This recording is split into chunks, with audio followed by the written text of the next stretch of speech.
고 최상병 순직 사건 수사 자료를 경찰에 이첩하기 전 문건에서 관련자 혐의를 빼라고 했다는 의혹과 관련해 군 검찰의 수사 기록이 공개됐습니다.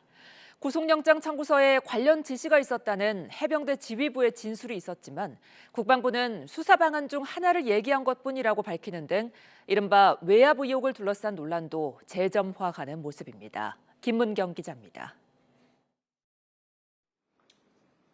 박정훈 전 해병대 수사단장 측은 항명 혐의를 부인하며 국방부 장관의 외압 의혹을 주장해왔습니다. 고 최상병 순직 사건 관련자들의 혐의를 경찰 이첩 문건에서 빼라는 지시를 했다는 겁니다. 알 수 없는 이유로 국방부 법무관리관으로부터 수차례 수사 외압과 부당한 지시를 받았고 저는 단호히 거절하였습니다. 국방부는 그러나 지시가 아니라 여러 수사 방안 가운데 하나를 설명한 것이라며 관련 의혹을 부인해왔습니다. 향후 이것을 그대로 이첩했을 경우에 경찰 수사 영향을 미칠 수 있다라는 판단하에 건의를 한 것입니다. 주춤하던 외압 의혹은 군 검찰의 구속영장 청구서가 공개되면서 다시 불거졌습니다. 해병대 사령관은 검찰 조사에서 혐의자를 특정하지 않고 경찰에 필요한 자료만 주면 된다는 장관의 지시가 있었다는 부사령관의 보고가 있었다고 진술했습니다.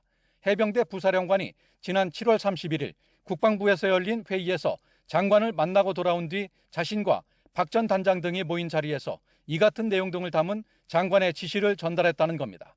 이에 대해 국방부는 당시 회의에서 혐의가 불명확할 경우 사실관계만을 적시해 이첩이 가능하다는 법무관리관의 보고와 이 내용을 수사단장에게 설명해 주라는 장관의 언급 모두를 부사령관이 장관의 지시로 이해하고 진술한 것으로 생각된다며 그동안의 입장과 다르지 않다고 밝혔습니다.